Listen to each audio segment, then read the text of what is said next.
কোটি কোটি টাকা তোলাবাজি, তৃণমূল কাউন্সিলর সুশান্ত ঘোষের বিরুদ্ধে এফআইআর হয়। 108 নম্বর ওয়ার্ডে তৃণমূল কাউন্সিলর সুশান্ত ঘোষের বিরুদ্ধে তোলাবাজির অভিযোগ। এফআইআর রুজু করে তদন্ত শুরু আনন্দপুর থানার পুলিশের।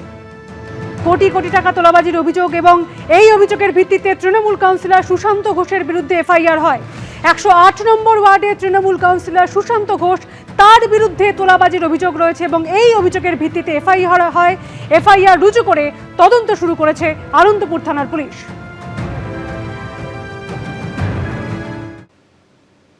15ই মের পর 1 জুন পুর নিয়োগ দুর্নীতির মামলায় ফের ইডির জিজ্ঞাসাবাদের মুখোমুখি হলেন রথীন ঘোষ।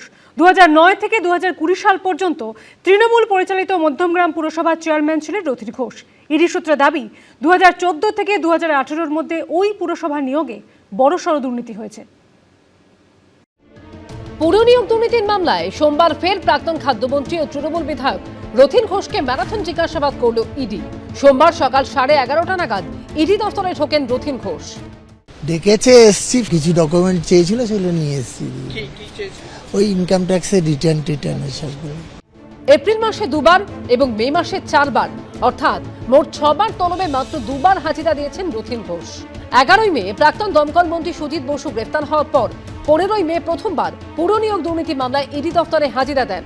এরপর 25শে মে তাকে ফের সিজিও কমপ্লেক্সে হাজিরার নির্দেশ দেয় ইডি। সেদিন হাজির হননি তিনি। গত 15ই মের পর সোমবার ফের তাকে ম্যারাথন জিজ্ঞাসাবাদ করল ইডি।